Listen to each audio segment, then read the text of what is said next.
નમસ્કાર દર્શક મિત્રો, હું અશોક પરમાર સહયોગ દ્વારા પ્રસ્તુત ન્યૂઝ 20 ગુજરાતીમાં આપ સૌ દર્શક મિત્રોનું હાર્દિક સ્વાગત કરું છું। જોઈએ આજના મુખ્ય સમાચારો। જૂનાગઢી સંસદીય મત વિસ્તારના જનરલ ઓબ્ઝર્વર મોહમ્મદ જુબેર અલી હાશમીએ તાલીમાર્થીઓને જરૂરી માર્ગદર્શન આપ્યું। જૂનાગઢની પીકેએમ કોલેજ ખાતે ચૂંટણી ફરજ પર સાથે જોડાયેલા સ્ટાફની તાલીમ અને ત્યારબાદ પોસ્ટલ બેલેટથી મતદાનની પ્રક્રિયા આજરોજ બીજા દિવસે યોજાઈ હતી। આજે બીજા દિવસે ચૂંટણી ફરજ પર સાથે જોડાયેલા 1042 સ્ટાફની તાલીમ યોજાઈ હતી અને ત્યારબાદ 1162 પોલિંગ સ્ટાફે પોસ્ટલ બેલેટથી મતદાન પૂર્ણ કર્યું હતું। આ તકે જૂનાગઢી સંસદીય મત વિસ્તારના જનરલ ઓબ્ઝર્વર મોહમ્મદ જુબેર અલી હાશમીએ ઉપસ્થિત રહી તાલીમાર્થીઓને જરૂરી માર્ગદર્શન આપ્યું હતું। આ યોજાયેલી તાલીમના પ્રથમ સ્ટેશનમાં સવારે 219 પોલિંગ ઓફિસર અને બપોરના સ્ટેશનમાં 823 મહિલા પોલિંગ ઓફિસરોએ માસ્ટર ટ્રેનર પાસેથી મેન્યુઅલી અને પીપીટીના માધ્યમથી તાલીમ મેળવી હતી। આ તકે જનરલ ઓબ્ઝર્વર મોહમ્મદ જુબેર અલી હાશમીએ સમગ્ર તાલીમનું નિરીક્ષણ કરી તાલીમાર્થીઓ સાથે સંવાદ કર્યો હતો તેમજ જરૂરી માર્ગદર્શન આપ્યું હતું। આ તાલીમમાં જૂનાગઢના પ્રાંત અધિકારી ચરણસિંહ ગોહિલ, મામલતદાર, નાયબ મામલતદાર સહિતના અધિકારીઓ કર્મચારીઓ ઉપસ્થિત રહ્યા હતા। જૂનાગઢ જિલ્લા ભાજપ પ્રમુખ કિરીટ પટેલે વિસાવદર ખાતે તાજેતરમાં મધ્યસ્થ કાર્યાલયના ઉદ્ઘાટન પ્રસંગે વિકલાંગોની લાગણી દુભાય તેવી રીતે પ્રવચન આપ્યું હતું। તેના વિરોધમાં વિકલાંગોએ ઉઠાવ્યો હતો સવાલ। જિલ્લા ભાજપના પ્રમુખ કિરીટ પટેલ દ્વારા વિકલાંગ લોકોની જાહેરમાં માફી માંગે તેવી માંગ ઉઠી હતી। આ સંદર્ભમાં વિકલાંગ લોકો દ્વારા જૂનાગઢ કલેક્ટરને આવેદનપત્ર આપવા ગયા ત્યારે તેઓએ જવાબ મળ્યો કે ઓફિસમાંથી કોઈ અત્યારે હાજર નથી। તેનાથી વિકલાંગ લોકોમાં રોષ જોવા મળ્યો હતો અને ધરણા કરી રામધૂમ બોલાવી હતી। શું બાબત હતી તે વિશે દિવ્યાંગ અધિકાર મંચના પ્રમુખે આ તકે મીડિયાને પોતાની પ્રતિક્રિયા આપી હતી। તેઓ શું કહી રહ્યા છે તે તેના અવાજમાં, તેના શબ્દોમાં આપણે સાંભળીએ। સંપર્ક તો અમે એને સીધું દઈ હતા તો કે પોસિબલ નથી, કલેક્ટર કે ડેપ્યુટી બેમાંથી એક નથી। એટલે મેં ખુદે એવું કીધું કે ભાઈ બંને રૂમ હું ખોલી અને જોઈ શકું, ડેપ્યુટી અથવા તો કલેક્ટર છે કે નહીં। તો મને ત્યાં રોકી દેવામાં આવ્યો કે ભાઈ અમે રૂમ ખોલીને તમને ના બતાવી શકીએ। મતલબ કે કલેક્ટર અથવા ડેપ્યુટી કલેક્ટર હાજર છે, છતાં આ વિકલાંગોનું એક આવેદન પત્ર લેવામાં એક તસ્તી નહીં લઈ શકતા એ ખરેખર દિવ્યાંગોની આ દેશમાં દુર્ભાગ્ય કહેવાય। એક એવા સક્ષમ અધિકારી અત્યારે દરવાજા બંધ કરીને બેઠા। મને એવું લાગે તો મને યાર ખરેખર જવા દેવો તો બંનેમાંથી એક કચેરીમાં જવા ના દીધો। આ વિકલાંગોનું દુર્ભાગ્ય છે। આવું છે અત્યારે જૂનાગઢ જિલ્લા કલેક્ટર કચેરીમાં સાહેબ। કોને કીધું લેવાનું ભાઈ? અત્યારે અમે કોઈને આવેદનપત્ર લેવાનું નથી કીધું। અમે અહીંયા રામધૂન બેસાડવાની તૈયારીમાં છે। ભાઈ તું શાંતિ રહે। અમે અત્યારે અહીંયા રામધૂન બેસાડવાની તૈયારીમાં છે કે ભાઈ કોઈને કોઈ જે કોઈ પીએ તો કે પીએ પણ નથી તો આ કલેક્ટર કચેરી શા કામની છે? નથી કલેક્ટર, નથી ડેપ્યુટી, નથી પીએ, તો મેં બીજું કોઈ ઇન્ચાર્જ હોય તો આપો, તો ઇન્ચાર્જની પણ ના પાડે।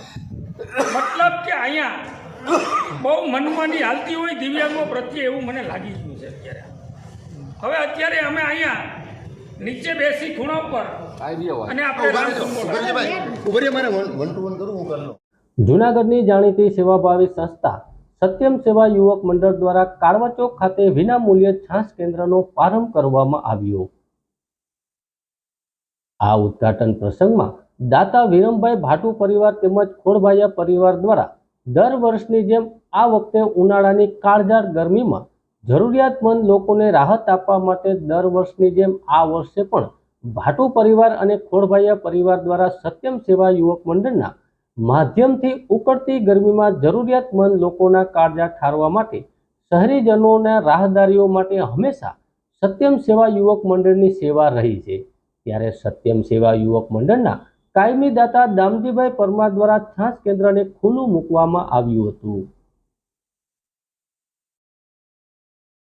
આજે કાળવા ચોક ખાતે જે કાળઝાળ ગરમીની અંદર લોકો જે રાહદારીઓ નીકળે છે તેમજ પ્રવાસીઓ મજૂર વર્ગને ઠંડક છાશ મળે એના માટે આજે અમારા દાતા એવા વિરમભાઈ ભાટુ પરિવાર તથા ખોળભાયા પરિવાર દ્વારા આખો ઉનાળો અહીંયા વિનામૂલ્યે છાશ વિતરણ કરવામાં આવશે. સાથે સાથે અમે અમારા દાતાનો પણ ખૂબ ખૂબ આભાર માનીએ છીએ કે જે કોઈ પ્રોજેક્ટ લઈને જઈએ છીએ ત્યારે હર હંમેશ અમને સહયોગ આપે છે. અને આપણે 7/5 આપણી ચૂંટણી છે જૂનાગઢની અને આખા ભારતમાં છે, તો અમે આજે એક પેમ્પલેટ પણ અહીંયા લગાડ્યા છે કે ખાસ તમને ગમતો ઉમેદવાર હોય એનું ખાસ મતદાન કરજો. જૂનાગઢનો વધુને વધુ વિકાસ થાય એના માટે તમારા ગમતા ઉમેદવારને મત આપજો, પણ મતદાન અવશ્ય કરજો. જૂનાગઢ નજીકના વડાલ ખાતે ઈસુદાન ગઢવીના અધ્યક્ષ સ્થાનમાં જૂનાગઢ લોકસભા કોંગ્રેસના ઉમેદવાર હીરાભાઈ જોટવાના સમર્થનમાં મહાસંમેલન અને રેલીનું આયોજન કરવામાં આવ્યું. જૂનાગઢના વડાલ શહેરમાં પટેલ સમાજ ખાતે ઈસુદાન ગઢવી, હીરાભાઈ જોટવા તેમજ બહોળી સંખ્યામાં કોંગ્રેસના કાર્યકર્તાઓ રેલી અને સંમેલનમાં જોડાયા હતા. હાલમાં દેશમાં લોકશાહી ખતમ થઈ રહી છે, ત્યારે તાનાશાહી વ્યવસ્થા પર દેશ ચાલી રહ્યો છે.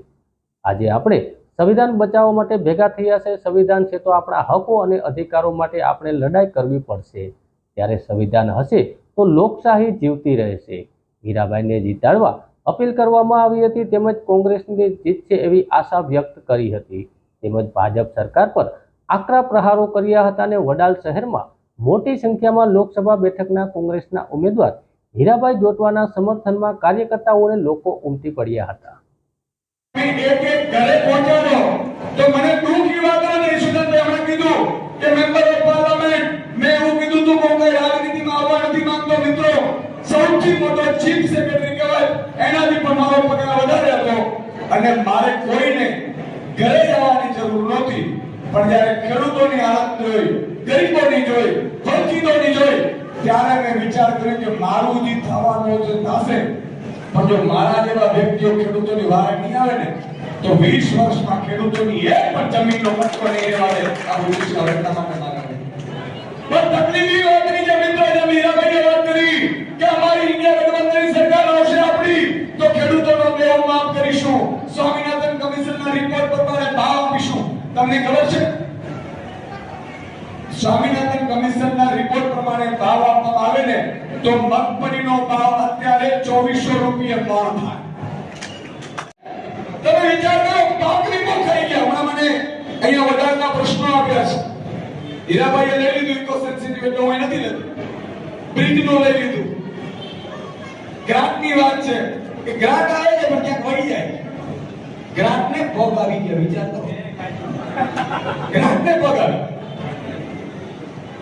હવે તમે વિચાર કરો કે આ વ્યક્તિઓએ ભાજપ વાળાએ એક ગુજરાત આદિવાસી દલિત ખેડૂતને હમણાં ચૂંટણી ફંડ કીધું છે, ખબર છે મિત્રો?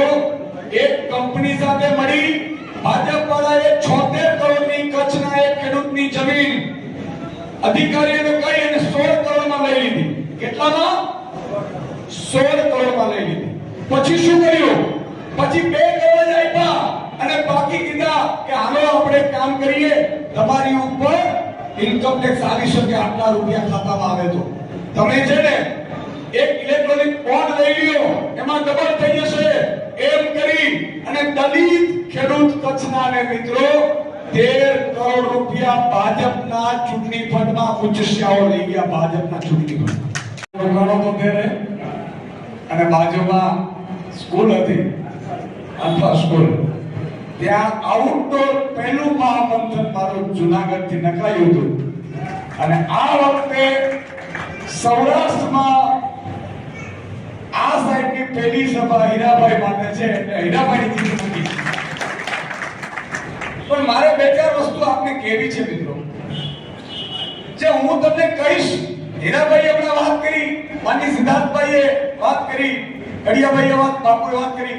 પણ તકલીફ ઈ છે કે કોઈ દૂધ આપવા ગયા હશે, કોઈ બહાર ગયા હશે, એને વાત પહોંચતી નથી ને એમાં ઉચ્ચશિયાઓ ફાવી જાય છે. ઉચ્ચશિયા ફાવી ક્યાં જાય છે? તમે આજે એક મોટા સમાચાર આવ્યા મિત્રો, જો સાચા હિન્દુસ્તાની નાગરિકો હોય તો આ સમાચાર ઉપર સરકાર પડી જાય. 15 દિવસ પહેલા એક મોટા સમાચાર આવ્યા, એના ઉપર સરકાર પડી જાય. પણ દુઃખની વાત એ છે કે એમની ભારતના માનનીય વડાપ્રધાન શ્રી નરેન્દ્રભાઈ મોદી જૂનાગઢના પ્રવાસના કાર્યક્રમમાં આવતા હોય ત્યારે જૂનાગઢ શહેરમાં આવેલા વિવિધ હોટલ, ગેસ્ટ હાઉસ વગેરેનું સઘન ચેકિંગ જૂનાગઢ એસઓજી પોલીસ દ્વારા કરવામાં આવ્યું. આગામી તારીખ 2/5/2014ના રોજ માનનીય વડાપ્રધાન શ્રી જૂનાગઢના પ્રવાસે કાર્યક્રમ અનુસંધાને એસઓજી તથા BDDSની અલગ અલગ ટીમો બનાવી જૂનાગઢ શહેરમાં આવેલા વિવિધ હોટલ, ગેસ્ટ હાઉસ, ધાબા વગેરેનું સઘન ચેકિંગ હાથ ધરવામાં આવ્યું હતું. જેમાં કોઈ પણ વ્યક્તિએ હોટલ, ગેસ્ટ હાઉસ કે રિસોર્ટ વગેરેમાં રૂમ ભાડે આપે ત્યારે તેની એન્ટ્રી 24 કલાકમાં પોલીસ દ્વારા તૈયાર કરેલ ઓનલાઈન વેબ પોર્ટલ ઉપર કરવાની હોય છે.